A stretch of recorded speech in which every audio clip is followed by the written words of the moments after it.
Hello, everyone. Ryan Wing here, live at Lambeau Field. Welcome to our WLUK Fox 11 YouTube page with Ellie French. The Packers pick is in. We're just waiting on it. We have not had a chance to talk about Colin Oliver, their last selection, a linebacker from Oklahoma State, off-ball linebacker. Pretty successful. One fun fact, he did sack Caleb Williams when Caleb Williams was at Oklahoma, so hoping to keep that up. Hopefully he'll get a couple more on him, maybe.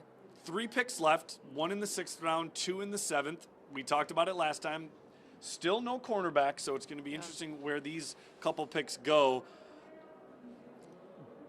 Listen, I feel like we in the media keep going for need, but we don't know what their board looks like, so that's why we say need, and they say best player available, so that makes sense why, in theory, they haven't taken a cornerback I was going to say, it seems like it doesn't always...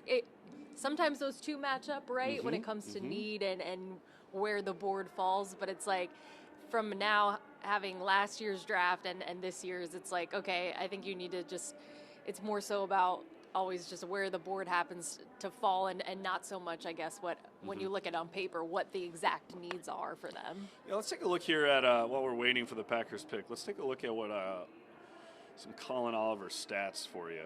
Well, I think we talked about it a little bit before. The big thing that jumps out is this past season at Oklahoma State, he only got to play in 2 games before he injured his foot and missed the rest of the season.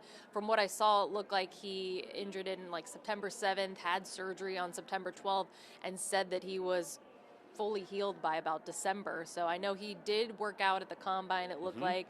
But obviously significantly missing a lot of time in his last season at Oklahoma State. So what you have to work with and what you look at as when you're the Packers is you look at those 2023 season stats and then as well as what he did at the combine. I'm not sure if he had a Senior Bowl invite as well, but his best year was his freshman year. He had 11 and a half sacks as a freshman. Pretty good. He had what? That has to be 1.5 because he only had 29 sacks. That has to be a misprint because 29 sacks, 11, maybe, but I feel like, I don't know. Interesting, yeah. Because his junior year, he had 73 tackles, 6 sacks, 4 forced fumbles, 6'2", 240. Again, Goody dipping into staying in the Power 5, Power 4, Power 5 conferences going from Oklahoma State. He had said he hopes to have Quay Walker. He has his decision on his 5th-year option coming up, I believe, in the next week. He had said in his pre-draft availability that he hopes to have him in Green Bay for the long haul. That doesn't necessarily mean an extension. Does that mean... and I mean...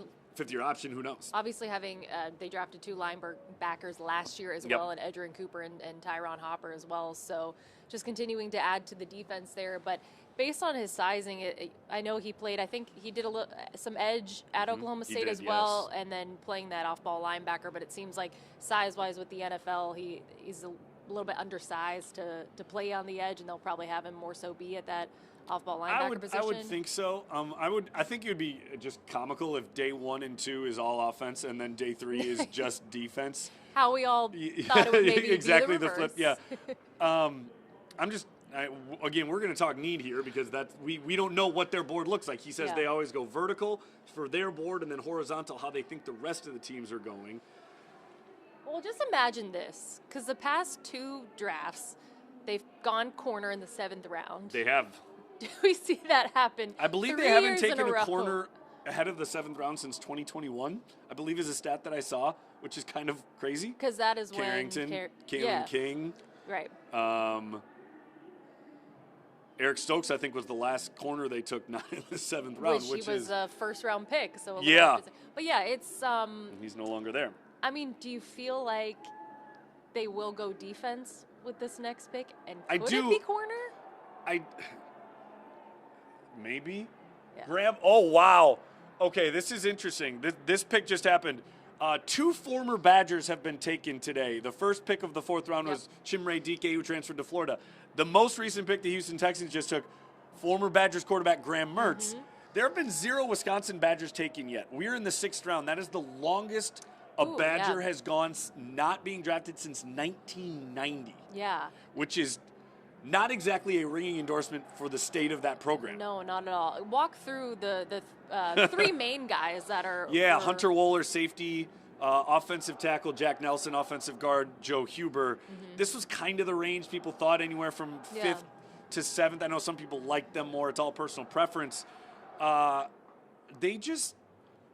think people had high hopes for Hunter Wohler. He was really good, but he was the one it seemed like was probably going to be the first to hear his name called.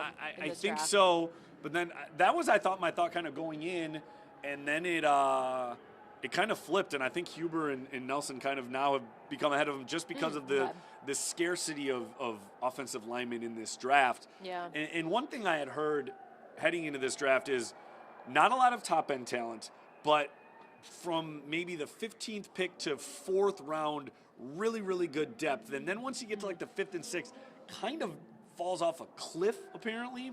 For offensive line? No, just for the entire draft. Okay. And now kind of when you get to 6th and 7th, it's just you're drafting, in essence, undrafted free agents. You're just like, I want this guy. I want him on my team instead of waiting, which makes sense. But we're gonna find out. I'm not gonna lie. Having watched Graham Mertz a lot, I never really thought he was an NFL quarterback, but congratulations to him. Not here to bash on him in any way, shape, or form. We're in 6th round at the moment. We are in the correct? 6th round. Yeah. Packers pick is in. We are. Here we go. And this is Tom Grossi making the pick. I forgot Tom Grossi's making it. The NFL. It is no longer Tom Grossi. I thought he was. I was told he was making a 6th round pick. Matisse. He's from Germany. Their international fan of the year that I did meet at training camp. That's right. I actually sent him a message this morning. I said, I have seen you all over TV. And so All what right. is the pick? The pick is Warren Brinson, a defensive tackle out of Georgia. Tackle. Oh, okay. Brian Gutekunst in Georgia Defenders. Okay. What a shock. Listen, All right. So interior D-tackle, defensive line, yeah, makes sense. not a shock at all. No. I was going to say, if again, we're so fixated, obviously, on corner because of the future with Jair. But, yeah, defensive tackle was also another one, as we talked about earlier with Kenny and the year that he had and getting older.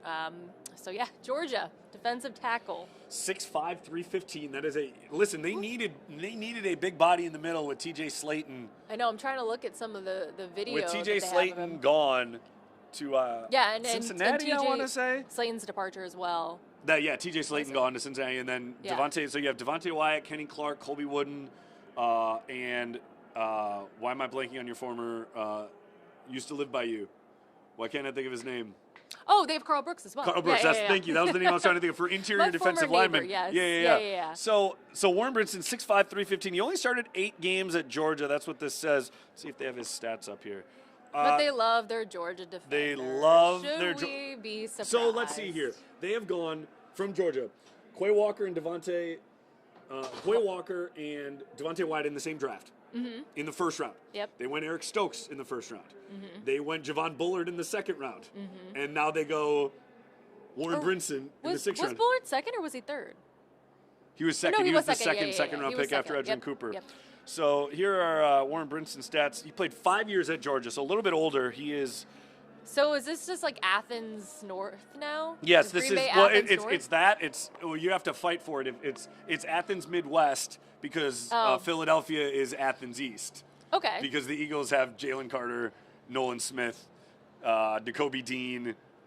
And there's going to be a lot of Georgia players basically on Lambeau Field this upcoming season when they play each other because the Eagles will be visiting. Yep. Yeah, they'll be visiting here. So he had. But yeah, I think it makes a lot of sense. So the Packers are starting to address defensive needs. So something we thought they were going to do early on in this draft, which is interesting because I think it's because there was so much talked about talent when it came to the defensive line. Yes. And so I think that's why with edge and defensive tackle, you thought maybe they would go earlier with it. But I guess part of it, too, is just the fact that beyond the first-round pick, they didn't have that high of picks. Yeah, in they the only second had and third 3 in rounds. the top 100 as opposed to 5 last year. And listen, the streak continues. No cornerback before the 7th round. Yeah. I would imagine they go one, but I'm going to stop saying it because at this point they're not going to. Here's I don't know if this is a hot take at all. I think they're taking a quarterback in the 7th round. They did it why? They did it last year with Michael Pratt from Tulane. Malik Willis is in his final year of his contract.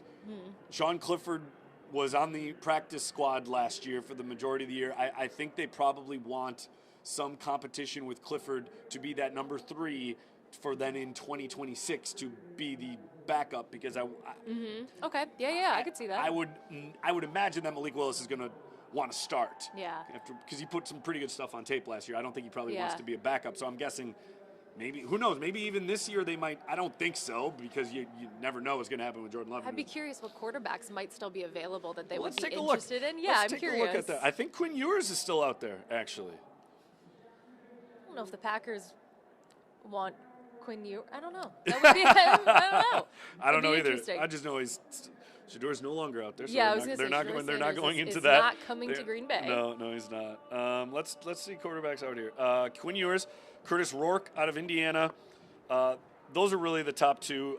Max Brosman out of Minnesota, but I would say Curtis Rourke, Quinn Ewers. I'm a little surprised Quinn Ewers is still out there, but his he has had some arm issues. Who's just overall best available? Yeah, I'd be overall best curious. available for sure. Quinn Ewers is 2. Isaiah Bond.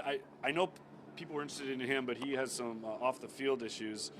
Joe Huber, 9th best available. You know what? Tommy Hill from Nebraska. He played a little bit of receiver. I know him. Thomas Fedoni. Well, That's Kobe King. Caleb. Is that his Kalen brother? King's brother. It is, Twin okay. brother. Twin Oh, brother. really? So, Interesting. yep. Wait, one's a linebacker, one's a cornerback, and they're twins. And Don't they are see that twins, every day. yeah. Jack Nelson, 23rd. So we'll see. We got 2 picks left in the 7th round. When we come back for the next one, we'll let you know what we hear from Warren Brinson. For Ellie French, I'm Ryan Wing. Thanks for watching our WLUK Fox 11 YouTube page.